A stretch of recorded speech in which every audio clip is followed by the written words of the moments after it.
Jornal Nacional.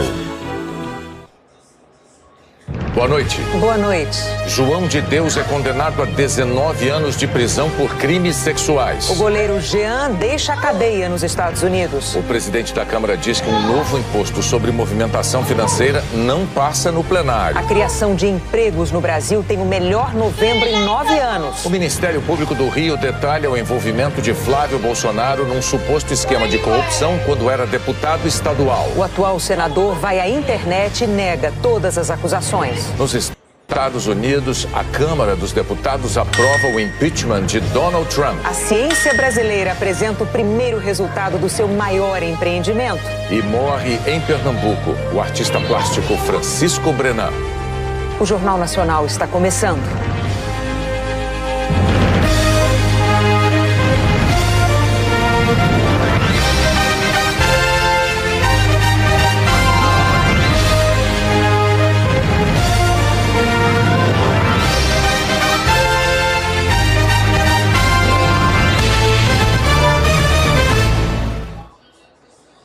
A Justiça de Goiás condenou João de Deus por crimes sexuais pela primeira vez. Na semana em que completou um ano preso, João Teixeira de Faria, o João de Deus, recebeu a pena pela denúncia de 4 vítimas.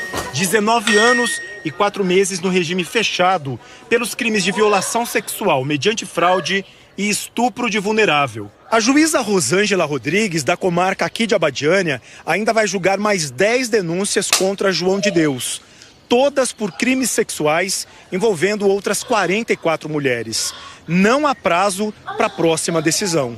João de Deus está preso preventivamente em Aparecida de Goiânia. Apresentou problemas de saúde, mas a última avaliação médica feita em agosto constatou que ele não tem nada grave. As primeiras acusações contra João Teixeira de Faria foram feitas no programa Conversa com Bial da TV Globo, em dezembro do ano passado. Até agora, 325 vítimas procuraram o Ministério Público em vários estados. 194 formalizaram a denúncia. Os promotores ainda analisam outros casos. Esse número é muito superior. Isso porque as demais já se encontram prescritas e não enseja uma condenação ao senhor João Teixeira de Faria. Entretanto, nós ainda trabalhamos com um universo de cerca de 70, 80 vítimas que logo serão levadas ao Poder Judiciário. A defesa de João de Deus nega as acusações. Afirmou que as vítimas fizeram as denúncias fora do prazo e que vai recorrer. Nós entendemos que os elementos não são suficientes para caracterizar o crime. Em muitos momentos, nós percebemos pelos relatos das vítimas que não houve o estupro, como está sendo denunciado aqui pelo Ministério Público, e também que foi acolhido na denúncia. Aliás, foi acolhido na sentença. Desculpe, nós interrompemos a fala do entrevistado, mas João de Deus também já foi condenado a 4 anos em regime aberto por posse ilegal de armas. E só complementando a fala do advogado, ele terminou assim: como está sendo denunciado aqui pelo Ministério Público e também foi acolhido na sentença. É como ele iria terminar. Renato, obrigado. A Justiça americana decidiu soltar o goleiro Jean, que estava preso por ter agredido a mulher no estado da Flórida. Jean foi solto sem pagar fiança porque é réu primário e concordou em prestar depoimento quando for chamado. No alvará de soltura consta que Jean não poderá ter contato direto ou indireto com a vítima, a sua mulher Milena Benfica, e que só poderá ter contato com as suas filhas através de um terceiro. Por telefone, o advogado de Jean informou que o processo continua correndo na Justiça americana e que ele aconselhará o jogador caso tenha que voltar à corte. Agora Jean pode retornar ao Brasil, mas o advogado não informou quando ele fará isso. O goleiro Jean do São Paulo estava de férias com a família no estado da Flórida. Por volta das 4h30 da manhã de ontem, a mulher dele, Milena, começou a postar esses vídeos. Jean acabou de me bater. Ai, meu Deus. A polícia chegou logo depois e Jean foi preso, fichado por violência doméstica. Passou a noite na cadeia. O boletim de ocorrência divulgado ontem tinha partes borradas para proteger a vítima. Hoje, a polícia divulgou o documento na íntegra, que revelou que Jean disse em depoimento que a discussão começou quando Milena viu conversas dele com outra mulher no celular e que ele teria sido agredido primeiro por ela com uma chapinha de cabelo. Milena diz que jogou a chapinha depois de ser agredida para tentar se defender. A polícia do Rio concluiu que a youtuber Carol Weller mentiu em depoimento e que ela não foi vítima de homofobia. Os investigadores afirmam que a youtuber Carol Weller começou a briga com o auxiliar administrativo Alexandre da Silva. Imagens de câmeras de segurança mostram Carol visivelmente agitada. Ela levanta a camiseta para assegurar que não estava armada. Em seguida, aparece Carlos Guilherme, agente penitenciário amigo de Alexandre. Ele tenta acalmar a youtuber, mas ela parte para cima de Alexandre, que estava na ciclovia. Segundo a polícia, Carol deu um soco, puxou Alexandre pela blusa e os dois caíram no chão. Depois, Alexandre deu 2 chutes nela. Um funcionário do quiosque, ouvido hoje na delegacia, contou que Carol estava alterada, mexendo numa arma. Ele afirmou também que Alexandre pediu que a youtuber largasse a arma e que logo após a briga, Carol deu socos na namorada, a policial civil Suelen dos Santos. Depois, caiu e bateu com o rosto no chão, permanecendo inconsciente. A polícia vai investigar se as lesões no rosto de Carol Weller podem ter sido causadas pela queda. A arma pertencia à namorada de Carol. Em depoimento à polícia, elas disseram que foram vítimas de homofobia. Mas os investigadores concluíram que a história é diferente. A polícia descarta o crime de homofobia e afirma que Carol Weller brigou porque estava com ciúmes da namorada. Agora, a youtuber e a namorada vão responder por denunciação caluniosa porque mentiram em depoimento. O que nós não podemos admitir é que você utilize a delegacia, a máquina administrativa do Estado, chegue aqui e minta. Utilizando de uma causa tão nobre, né, de uma grande vitória por parte dos homossexuais. E ela estava aqui banalizando isso, mentindo. Eu acho triste isso é uma atitude criminosa e a gente não admite esse tipo de coisa. Os advogados de Carol Weller afirmaram que não tiveram acesso ao inquérito. Negaram ter havido agressão mútua. Eles disseram ainda que as lesões que a youtuber sofreu falam por si. Hora da previsão do tempo. Vamos falar com a Jaqueline Brasil, lá em São Paulo. Boa noite, Jaqueline. O que você tem pra gente aí de previsão nesses últimos dias de primavera? Oi, Renata. Boa noite pra você.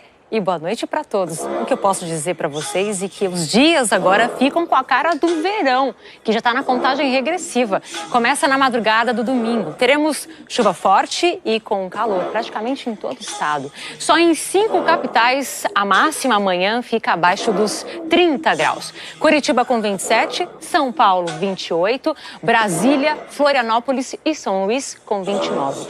Nas outras capitais, a temperatura sobe mais. No Rio, em Natal, 32 graus, em Cuiabá também a mesma máxima prevista, em Porto Alegre, em Palmas 33 e em Teresina os termômetros marcam 38 graus. Vai fazer calor porque nessa época do ano o ar fica mais quente e úmido. E esse corredor de umidade atravessa a região amazônica e quando bate ali na Cordilheira dos Andes, muda de direção e segue para o centro-oeste e sudeste. Ao mesmo tempo, fortes correntes de vento aceleram a formação das áreas de instabilidade, que com o calor que está na superfície vão ganhando mais corpo e aí surge acumulonimbus, com ela o temporal. É o que pode acontecer amanhã no Amapá e também no Pará, e nessa faixa aqui do Acre, passando pelo Amazonas, Rondônia, pegando também Mato Grosso do Sul, Goiás, até aqui quase todo o estado de São Paulo, parte de Minas e na região serrana do Rio de Janeiro. Nas áreas em amarelo, pode chover forte, só que de forma isolada. Com essa chuva toda, como é que estão os reservatórios, hein? Preocupante a situação, Renata, especialmente no centro-oeste e no sudeste, porque o que choveu não foi suficiente para recuperar a capacidade que está baixa. No reservatório Serra da Mesa, por exemplo, o nível caiu de novembro para cá. Furnas, em Minas, também teve uma queda. No Cantareira, aqui em São Paulo, o nível do reservatório também baixou, mas está melhor do que no mesmo período do ano passado. E no reservatório de Sobradinho, na Bahia, a capacidade umidade também caiu. A boa notícia é que tem previsão de chuva para os próximos dias para grande parte do país e para quase todas as áreas onde estão os reservatórios. Amanhã só não chove no leste gaúcho, também no leste catarinense, e a sexta-feira também vai ser ensolarada no centro-norte de Minas Gerais e boa parte do Nordeste. Renata. Até amanhã, Jaqueline. Até amanhã. Os primeiros testes do maior empreendimento científico do Brasil deram hoje um resultado impressionante. É um feixe de luz que funciona como um microscópio gigantesco e muito potente. Esse vídeo revela a estrutura interna de uma rocha. Esse outro mostra o coração de um camundongo. Eles foram feitos com os primeiros feixes de luz síncrotron de 4ª geração produzidos no Brasil pelo Laboratório Sirius, que será inaugurado no ano que vem. A gente não esperava que a gente fosse conseguir imagens tão bacanas tão cedo, mas ainda é um teste e a gente ainda está muito longe do final dessa máquina. Ela consegue entregar muito mais do que isso. Foi o primeiro trabalho dos braços robóticos, que colocam amostras de experimentos no ponto exato, e a primeira viagem de luz no túnel de vácuo feito com 1000 ímãs. A luz síncrotron é como um raio-x das coisas. Quando atravessa o material, consegue enxergar partículas minúsculas do tamanho dos átomos e ver como as moléculas estão organizadas. O feixe de luz é 30 vezes mais fino que o diâmetro de um fio de cabelo. É muito brilhante, mas invisível para nós. Por isso, para alinhar o equipamento, os pesquisadores usam raio laser. Esse é exatamente o caminho que a luz síncrotron percorre na hora da pesquisa. Disparado por esse canhão, o feixe de elétrons percorre um túnel com 500 metros de comprimento, 600.000 vezes por segundo, quase na velocidade da luz. Depois ele é desviado para as estações de experimento. 6 devem ser construídas até o ano que vem. E pesquisadores vão poder até estudar à distância. No futuro a gente vai estar fazendo mais e mais os experimentos de acesso remoto. As pessoas mandam as amostras, aí o pessoal do laboratório monta o porta-amostras e a pessoa pode fazer do computador dele, ou eventualmente até do celular, controlar o experimento e já baixar os dados para ele. O Sirius será o segundo equipamento desse tipo no mundo e vai trazer avanços em várias áreas do conhecimento. Na área de saúde, por exemplo, medicamentos, entendimento do funcionamento do corpo humano numa escala das células, você tem desenvolvimento de energias renováveis na área de solo, agricultura, meio ambiente, materiais avançados para carros, aviões. A gente vai conseguir estudar estruturas bem menores em mais alta resolução num tempo muito menor. Morreu aos 92 anos no Recife o artista plástico Francisco Brenan. Um artista de muitas habilidades. Pintor, escultor, ilustrador, gravador e desenhista. Mas foi com a arte em cerâmica que Francisco Brenan expressou melhor as paixões. E a principal delas era a figura feminina. Eu elegi a forma feminina, que para mim é de todas as formas a forma mais misteriosa. Quase que se equivale a uma espécie de vício. A arte de Francisco Brenan começou a ganhar forma muito cedo. Aos 20 anos, o artista plástico recebeu o primeiro prêmio. Depois de uma passagem pelo Rio de Janeiro, ele voltou ao Recife para trabalhar na fábrica de cerâmica do pai.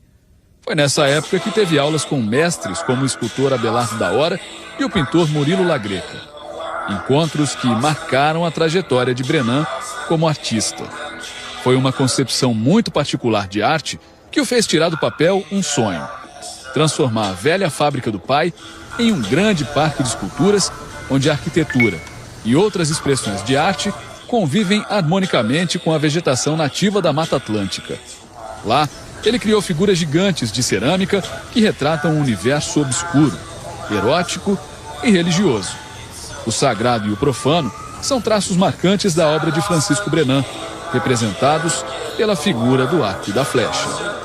Francisco Brenan morreu depois de 10 dias internado por causa de uma infecção respiratória. O corpo será velado até amanhã, nessa capela que ele mesmo construiu em homenagem a Nossa Senhora da Conceição, de quem era devoto. Num dos lugares que o artista mais amava, a oficina, onde passou a maior parte da vida. Francisco Brenan deixa um patrimônio cultural de valor inestimável. No Recife, painéis que transformaram em arte a vida simples do povo. E o Parque de Esculturas, no Marco Zero da cidade, onde a Torre de Cristal se destaca em meio a outras peças, como uma marca da obra de Brenan. A seguir, o presidente da Câmara diz que os deputados não vão aprovar nenhum imposto sobre movimentação financeira. A criação de empregos no Brasil tem o melhor novembro em 9 anos.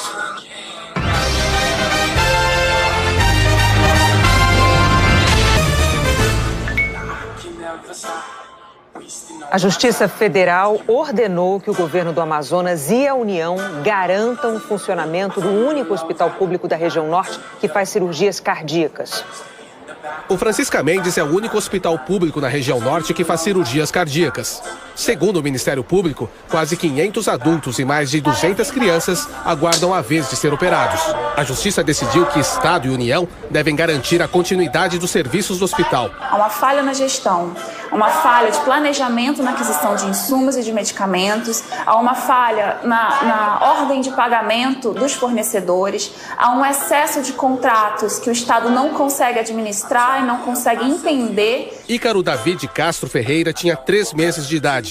Na segunda-feira, ele chegou a receber anestesia para a cirurgia no coração, que acabou cancelada em cima da hora porque um dos equipamentos quebrou. Ontem, ele voltou para a mesa de cirurgia e morreu durante a operação. A crise do Francisca Mendes se estende a outros hospitais do Amazonas.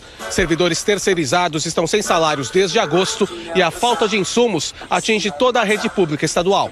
Os hospitais estão lotados, com pacientes e bebês sendo atendidos nos corredores. O secretário estadual da Saúde nega que haja uma crise na rede pública do Amazonas e diz que vai cumprir a decisão da Justiça em relação ao Hospital Francisca Mendes. É importante dizer que são pontos isolados de alguma alteração do sistema de saúde. A Suzano já tem tomado todas as medidas que foram solicitadas, já com antecedência, e acreditamos que no prazo máximo de 1 mês a gente está realizando todas as pendências que foram citadas na decisão. A Prefeitura do Rio de Janeiro decidiu suspender o bloqueio nas contas do município que impedia o pagamento de funcionários e de fornecedores. A Prefeitura tinha tomado essa medida na terça-feira, depois que a Justiça do Trabalho determinou arresto nas contas para pagar salários atrasados de funcionários terceirizados da saúde. A maioria deles já recebeu e todos devem voltar ao trabalho até amanhã. Mas a Prefeitura ainda não sabe quando vai depositar a segunda parcela do 13º dos servidores. O presidente da Câmara, Rodrigo Maia, afirmou hoje que o novo imposto sobre transações financeiras digitais não passa pelo plenário. O Ministério da Economia estuda a proposta. Na hora de comprar, vender, usar os serviços do banco, quase tudo pode ser feito pela internet, nos aplicativos. E no ano que vem, mais novidades vão chegar no mercado. Está em consulta pública no Banco Central o Open Banking, uma iniciativa para aumentar a competição no sistema financeiro. O correntista poderá autorizar o compartilhamento de suas informações bancárias. Assim, outros bancos poderão oferecer serviços e produtos com melhores condições. Outra inovação: pagamentos instantâneos, transferências eletrônicas de dinheiro, de uma conta para outra, na mesma hora, em poucos segundos, todos os dias da semana, 24 horas do dia, mesmo nos feriados. O dinheiro sai de uma conta e cai imediatamente na outra, passando por um sistema do Banco Central. Pagador e recebedor poderão usar mecanismos como QR Codes e número de celular. A previsão é que esteja funcionando em novembro do ano que vem. O presidente do Banco Central, Roberto Campos Neto, disse que o volume de transações financeiras digitais só tende a aumentar. Todo o imposto que é aplicado sobre intermediação financeira tem um impacto no sistema financeiro. Obviamente, a base vai ser muito maior. A gente vai ter muito mais pessoas no sistema. O sistema que vai ser instantâneo, interoperável e aberto, ele deve aumentar em muito o volume de transações. O governo está de olho nessas operações bancárias e em pagamentos de serviços e produtos feitos pela internet para criar um novo imposto. Quais desses serviços podem ser tributados e como essas transações digitais devem ser taxadas? A equipe econômica estuda o impacto e o alcance de um imposto sobre esse mundo virtual. O ministro da Economia disse ontem em entrevista na Central Globo News que essa tributação digital está em discussão em vários países. É um imposto futuro, porque a economia mundial está se digitalizando, tudo vai ser feito, às vezes até sem passar por banco. Por isso que é até bobagem falar em CPMF.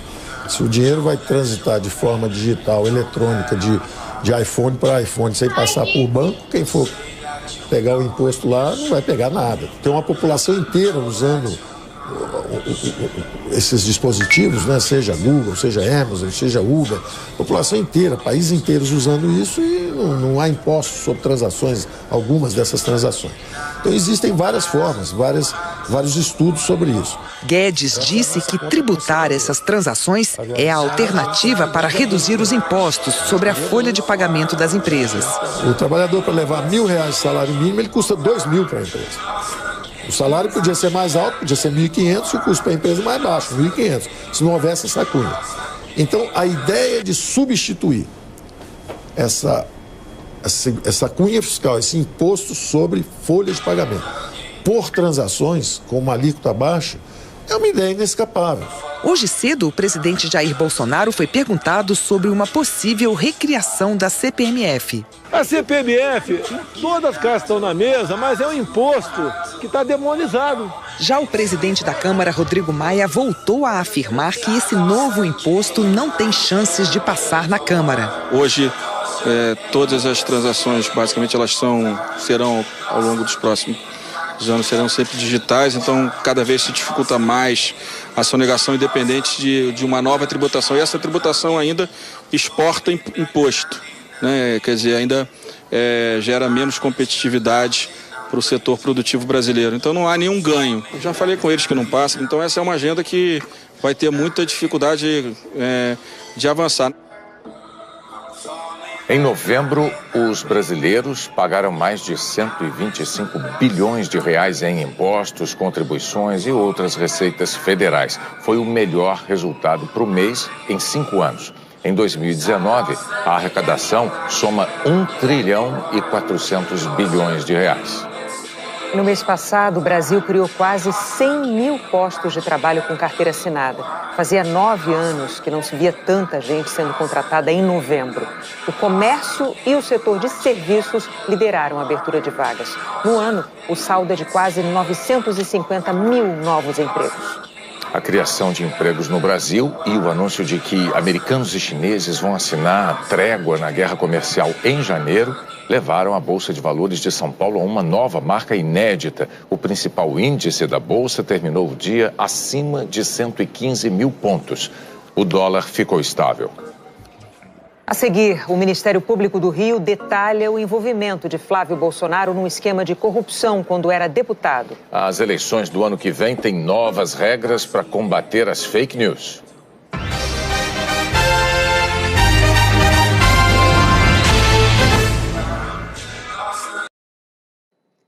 Um documento do Ministério Público Estadual do Rio de Janeiro detalha o suposto esquema de corrupção envolvendo o senador Flávio Bolsonaro quando ele era deputado estadual. Os promotores afirmam que Flávio Bolsonaro é o líder de uma organização criminosa e identificaram pelo menos 13 assessores que repassaram parte de seus salários ao ex-assessor dele, Fabrício Queiroz. Palácio Tiradentes, a casa do Poder Legislativo do Rio. O Ministério Público diz que as provas permitem vislumbrar que existiu uma organização criminosa aqui, com alto grau de permanência e estabilidade entre 2007 e 2018, destinada à prática de desvio de dinheiro público e lavagem de dinheiro. Os promotores dizem que Fabrício Queiroz arrecadou grande parte da remuneração de funcionários fantasmas do então deputado estadual Flávio Bolsonaro e que foram identificados pelo menos 13 assessores que repassavam parte do salário. Queiroz recebeu 483 depósitos na conta bancária, mais de 2 milhões de reais. Os promotores afirmam que, apesar do que já disse, Fabrício Queiroz não agiu sem o conhecimento de seus superiores hierárquicos, já que ele próprio alegou em sua defesa que retinha os contra-cheques para prestar contas a terceiros. O Ministério Público apresenta uma troca de mensagens com uma das funcionárias do gabinete em que ele escreve: "Você pode me informar o valor que foi depositado este mês para eu prestar contas?" Os promotores dizem que ele conversava com Daniele Mendonça, ex-mulher de Adriano Nóbrega. O ex-capitão do BOPE foi denunciado como líder de um grupo de milicianos e assassinos de aluguel, conhecido como Escritório do Crime. O Ministério Público afirma que a nomeação de Daniele no gabinete de Flávio foi feita a pedido de Adriano. A investigação aponta que no final de 2017, Queiroz demonstrou preocupação com a situação de Daniele, por causa das eleições de 2018 e o receio de que o aumento da exposição de Flávio Bolsonaro levasse a imprensa a descobrir a nomeação da esposa do miliciano em seu gabinete. Foi o que ele escreveu numa outra mensagem. Sobre seu nome, não querem correr risco, tendo em vista que estão concorrendo e a visibilidade que estão. Estão fazendo um pente fino nos funcionários e na família deles. Daniele acabou exonerada. E numa conversa em janeiro deste ano, ela admitiu a uma amiga que sabia da origem ilícita do dinheiro. Eu já vinha há um tempo muito incomodada com a origem desse dinheiro na minha vida. Sei lá, Deus deve ter ouvido. Os promotores mostram ainda que o esquema de funcionários fantasmas tinha uma base a quase 200 quilômetros da Assembleia Legislativa do Rio. 10 assessores da mesma família eram de Resende, no sul do Rio. A família Siqueira. Todos parentes de Ana Cristina Siqueira Vale, ex-mulher do presidente Jair Bolsonaro. Juntos, eles receberam mais de 4 milhões e 800 mil reais em salários da Alerj. 83% foram sacados em dinheiro vivo. A investigação aponta que Flávio Bolsonaro era o líder da organização criminosa e que essa organização tinha 4 núcleos com uma clara divisão de tarefas. Tinha quem nomeava os operadores financeiros, as pessoas que aceitavam os cargos em troca de devolver parte dos salários e o núcleo que lavava dinheiro. Os promotores dizem que no fim do ano passado, numa conversa com um dos fantasmas, Queiroz já se mostrava apreensivo com a investigação. Ele avisou: cuidado com o que vai falar no celular. Mas o Ministério Público suspeita que Queiroz acreditava que poderia manter o esquema. Em outra mensagem para a funcionária do gabinete, ele disse: vamos continuar juntos em 2019. A assessora respondeu: que assim seja. O advogado Paulo Klein informou que, por questões de foro íntimo, não representa mais Fabrício Queiroz nem a família dele, mas tem plena convicção da inocência deles em relação aos fatos investigados pelo Ministério Público. Nós não conseguimos contato com os outros citados na reportagem. O relatório do Ministério Público do Rio também apontou indícios de lavagem de dinheiro. Segundo os promotores, a compra de apartamentos e de uma franquia foram uma forma de Flávio Bolsonaro ocultar ganhos com a chamada rachadinha. No papel, a loja de chocolates pertence ao hoje senador Flávio Bolsonaro e ao empresário Alexandre Ferreira Dias Santini. Mas os investigadores têm suspeitas de que Alexandre Santini possa ter atuado como laranja do casal Flávio e Fernanda Bolsonaro na aquisição da loja. Os documentos revelam que, no início de 2015, o então deputado estadual e a mulher dele investiram mais de R$1 milhão na compra do estabelecimento. Valores que, segundo os promotores, não seriam compatíveis com a renda do casal. Por isso, o Ministério Público afirma que existe a fundada suspeita de que parte dos recursos desviados da Assembleia Legislativa do Rio possa ter sido lavada no empreendimento comercial do então deputado estadual. Os promotores desconfiaram. As compras em dinheiro vivo eram muito superiores à média das lojas num shopping center. Em 4 anos, 37,5% do que a loja vendeu foi em dinheiro. Os promotores afirmam que Flávio Bolsonaro também usou negócios imobiliários para encobrir os desvios de recursos da Alerj. O relatório cita transações envolvendo 3 apartamentos no Rio de Janeiro. Um dos imóveis foi comprado pelo casal Bolsonaro em 2012 por 140 mil e revendido 15 meses depois, em 2014, por 550 mil, com lucro de 292%. Quando a valorização imobiliária na região, no mesmo período, não passou de 11%. Segundo o Ministério Público, este e um outro imóvel foram vendidos ao então deputado estadual na mesma data e pela mesma pessoa, o americano Glenn Howard Dillard, com inexplicável deságio de 30%. Um outro apartamento em Laranjeiras, zona sul do Rio, teve uma das prestações paga pelo cabo da PM Diego Sodré de Castro Ambrósio. O relatório diz que o boleto de mais de R$16 mil foi pago pelo policial, que ganha menos de 1/3 desse valor. Hoje, o senador Flávio Bolsonaro se defendeu nas redes sociais. Negou a lavagem de dinheiro na loja de chocolates. disse que comprou apartamentos baratos porque os vendedores estavam indo embora do Brasil e considerou normal o pagamento de um boleto pelo policial militar. Que é um policial militar, amigo meu, e que em uma única ocasião na minha vida, se não me engano, foi porque o banco já tinha fechado e eu não tinha aplicativo no telefone na época, eu pedi para ele pagar uma conta para mim, que era um boleto de uma parcela do apartamento que eu tava pagando. Ele pagou e depois eu reembolsei. Qual o problema nisso? Flávio Bolsonaro também negou que tenha empregado funcionários fantasmas. São pessoas que trabalhavam lá em Resende e, obviamente, como fica uma distância longa do meu gabinete que ficava ali no centro da cidade, no Rio de Janeiro, eles trabalhavam lá. Lá é uma base eleitoral nossa, em Resende. Todo político tem isso, todo, sem exceção. Alexandre Ferreira Dias Santini não quis se manifestar. Nós não conseguimos contato com Diego Sodré Ambrosio e Glenn Diller. A defesa do senador Flávio Bolsonaro pediu mais uma vez ao Supremo Tribunal Federal para suspender as investigações do Ministério Público sobre o esquema de rachadinha na Alerj. O ministro Gilmar Mendes, que será o relator, pediu informações com urgência ao MP, ao Tribunal de Justiça do Rio e ao Superior Tribunal de Justiça sobre o caso. A Polícia Federal indiciou os 6 suspeitos de invadir os celulares de procuradores da Lava Jato, do ministro da Justiça, Sérgio Moro, e de outras autoridades. A polícia viu indícios de crimes como organização criminosa e interceptação ilegal de comunicações.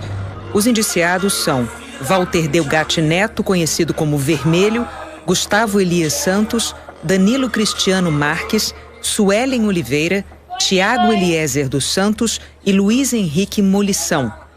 O Ministério Público Federal vai analisar o material entregue pela Polícia Federal para decidir se apresenta ou não uma denúncia criminal. A Polícia Federal vai abrir novos inquéritos para apurar suspeitas de obstrução de justiça, se algum mandante teria financiado a invasão dos celulares e se a quadrilha teria invadido também contas bancárias e de cartões de crédito. O advogado de Walter Delgatti Neto, de Gustavo Santos e de Suelen Oliveira afirmou que não há justificativa para a prisão preventiva e que a investigação se refere a crimes contra o sistema financeiro que deveriam ser apurados pela Justiça Estadual de São Paulo e não pela Justiça Federal de Brasília. A defesa de Danilo Marques declarou que o relatório da PF confirma que a participação dele nas supostas fraudes e invasões de celulares foi ínfima ou inexistente e que não existem elementos para manter a prisão de Danilo. Os advogados de Tiago dos Santos afirmaram que a Polícia Federal não trouxe nenhuma prova concreta do envolvimento dele e que o fato de Tiago ter conhecimento técnico de informática não é capaz, por si só, de evidenciar qualquer envolvimento na prática de crime. Nós entramos em contato com a defesa de Luiz Henrique Molição, mas não obtivemos retorno. O Tribunal Superior Eleitoral aprovou novas regras para tentar conter a propagação das chamadas fake news na campanha eleitoral do ano que vem. As fake news, informações falsas, já eram passíveis de punição pela lei eleitoral. Mas a nova resolução quer dificultar ainda mais essa prática. A regra estabelece que o partido ou o político tem obrigação de confirmar a veracidade das informações que utilizar, mesmo aquelas produzidas por terceiros. Se usar dados falsos, terá que garantir ao citado o direito de resposta e também poderá sofrer sanções penais. A resolução prevê prisão ou multa para quem divulgar informações falsas ou promover calúnia. O relator, ministro Luiz Roberto Barroso, disse que o problema dessas mensagens falsas não será resolvido apenas com decisões judiciais. Se alguém achar que fake news vão ser enfrentadas com decisões dos tribunais regionais eleitorais, está enganado. Não é assim que isso vai funcionar. Precisamos da consciência das pessoas e da ajuda dessas plataformas que precisam ser responsáveis pelos que cativam. O trecho da lei eleitoral que trata de propaganda política na internet também foi reforçado com a nova regra. Agora, quem contratar direta ou indiretamente um grupo de pessoas para emitir mensagens ou comentários para ofender a honra ou prejudicar a imagem de um candidato, partido ou coligação, pode responder por crime eleitoral, com pena de prisão e também multa. O TSE incluiu nas regras um dispositivo que já está valendo, o que proíbe o disparo de mensagens em massa por meio de redes sociais, e aprovou uma mudança que pode acelerar o processo de julgamento dos registros. O político terá que informar o celular e o e-mail para comunicações imediatas da Justiça Eleitoral. Na última sessão do ano, a presidente do Tribunal Superior Eleitoral, Rosa Weber, afirmou que um dos principais desafios para as eleições de 2020 será justamente o combate à disseminação de informações falsas. Nós esperamos chegar melhor aparelhados para o enfrentamento dessa questão, que será, a meu juízo, uma das mais desafiadoras para a Justiça Eleitoral ao longo de 2020. Morreu hoje no Rio de Janeiro, aos 77 anos, a antropóloga Alba Zaluar. Ela se formou em Ciências Sociais, fez pós-graduação na Inglaterra. Depois, de volta ao Brasil, se dedicou ao mestrado e ao doutorado em Antropologia. Alba Zaluar era professora da Unicamp e da UERJ, onde coordenou o núcleo de pesquisa em violência. Em 1999, recebeu o prêmio Jabuti, um dos mais importantes da nossa literatura. A causa da morte não foi informada. O presidente Donald Trump se tornou ontem o terceiro da história americana a sofrer impeachment por decisão da Câmara dos Deputados. O resultado da votação não deixou dúvidas. O impeachment foi uma decisão partidária. Todos os deputados do partido de Donald Trump, o republicano, votaram contra. Do lado da oposição, praticamente todos os democratas foram a favor das duas acusações: a de abuso de poder por pressionar a Ucrânia a investigar um adversário político e a de obstrução do Congresso, por impedir autoridades do governo de testemunhar durante a investigação. Quando a presidente da Câmara, Nancy Pelosi, anunciou o resultado, os democratas ensaiaram uma comemoração, que Pelosi rapidamente reprimiu. Depois, ela afirmou que era um dia triste para o país e que os deputados foram forçados a agir para proteger a Constituição.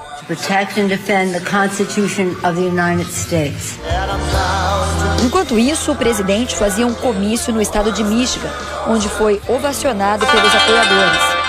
Esse impeachment sem lei e partidário é uma marcha para um suicídio político do Partido Democrata, afirmou Trump.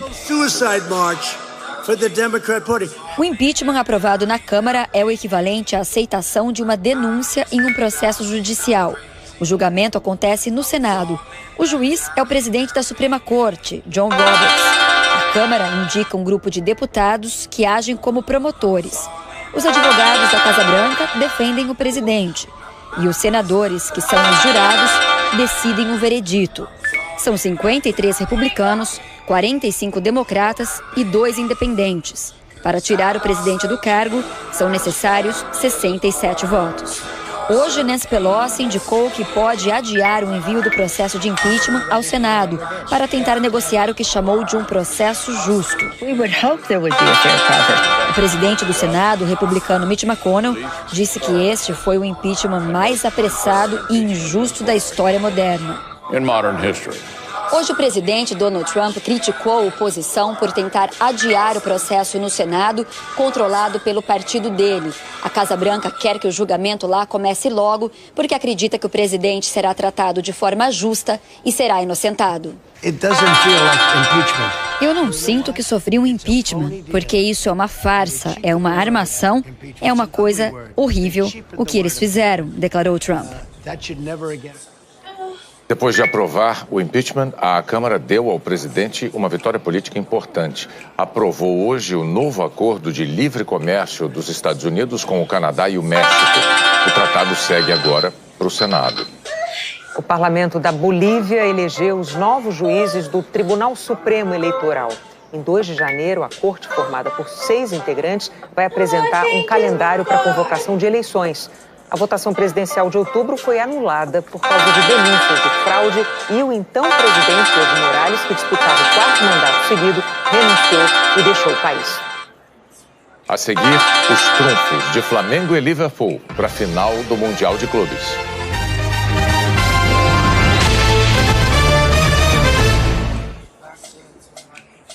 A galera achava que puro malte não combinava com verão.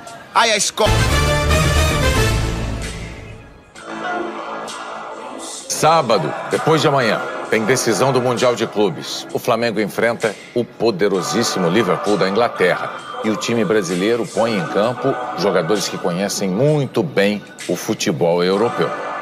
Em Portugal, ele colecionou títulos. Foram 10 conquistas como técnico do Benfica, recorde do clube. Com essa bagagem, Jorge Jesus trouxe para o Brasil um estilo de jogo que transformou o Flamengo em máquina de vitórias. E ela tem engrenagens que foram reguladas na Europa. Rafinha passou 14 anos por lá, 8 deles levantando taças no alemão Bayern de Munique. Uma delas, a do Mundial de Clubes de 2013. Pablo Mari é espanhol, foi formado no futebol europeu. E o lateral Filipe Luís defendeu o Atlético de Madrid por 8 temporadas. Jogou também no Chelsea da Inglaterra e conhece bem o trio de ataque do Liverpool. Eu joguei com o Salah, joguei com o Firmino, não joguei com o Mané, joguei contra. O time titular do Flamengo tem 7 jogadores com experiência na Europa. Um deles vai estar no gol, Diego Alves. E se o título mundial for decidido nos pênaltis, os rubro-negros vão poder contar com um goleiro que, quando jogou na Espanha, quebrou recordes e complicou a vida dos maiores craques do mundo. Ninguém pegou mais pênaltis na Liga Espanhola do que Diego Alves. Ele defendeu 22 das 49 cobranças. Cristiano Ronaldo tentou 4 vezes, perdeu 3. Messi também parou no paredão brasileiro. A gente até brincou com o Diego Alves, que para ele se virar, que tem que ser o melhor em campo também, mas isso nos dá uma bagagem boa para enfrentar esse grande jogo, né, contra uma grande equipe também. Então, acredito que a gente está preparado para poder fazer uma partida muito boa nessa decisão. Sábado, um time carioca, com jeitão europeu, tenta conquistar o mundo. Eles têm um time super poderoso, mas 90 minutos dentro do campo, tudo pode acontecer. O Liverpool nunca foi campeão do mundo, perdeu as 3 finais que disputou. E tem 2 brasileiros no time nessa 4ª tentativa. Idolatria no Catar é para poucos. Bandeirinhas espalhadas pela cidade, balões de criança, fotografias são exclusividade do Sheikh Tamim bin Hamad Al Thani e do pai dele, a família real. Já o Liverpool tem um leque bem maior de ídolos. O torcedor carrega o nome do zagueiro Virgil van Dijk nas costas, mas traz o goleiro Alisson Becker no coração. Uns anos atrás, a gente costumava entrar em pânico quando a bola entrava na área. Agora não. O Alisson é firme. Melhor goleiro do mundo, disse ele. O brasileiro chegou ao Liverpool no meio de 2018 para curar a torcida inglesa de um trauma. Na final da Liga dos Campeões daquele ano, as falhas do alemão Karius deram o título ao Real Madrid. Um ano depois, com Alisson no gol, o time foi campeão europeu. O Catar, país do petróleo, já foi o país das pérolas. Os caçadores dessas preciosidades escondidas no fundo do mar ajudaram a construir um lugar impressionante. O Liverpool costuma caçar talentos para transformar em craques. Até 2015, pouca gente conhecia o brasileiro Roberto Firmino. Passagem rápida pelo Figueirense, sem muita repercussão no Hoffenheim da Alemanha. Bastou o técnico Jürgen Klopp chamar o atacante para o Liverpool para a carreira decolar. Por causa dos gols, dos passes, da inteligência em campo. Para os ingleses, um craque. É o que diz o ex-atacante da seleção inglesa e do Liverpool, Michael Owen. Nós o adoramos e não entendemos quando vemos a seleção brasileira com outros atacantes no lugar dele. Na seleção inglesa, ele seria um astro. Para essa admiração aumentar ainda mais, o Firmino foi lá e marcou o gol da classificação do Liverpool para a final contra o Flamengo. Esse torcedor diz que é assim mesmo. O Liverpool pega o que há de melhor no Brasil para jogar para eles. Mas o futebol brasileiro sempre tem algumas pérolas escondidas. As do Flamengo, eles vão conhecer no sábado. Vai ser um jogaço. O Jornal da Globo é depois de The Good Doctor, o Bom Doutor. Boa noite. Boa noite, até amanhã.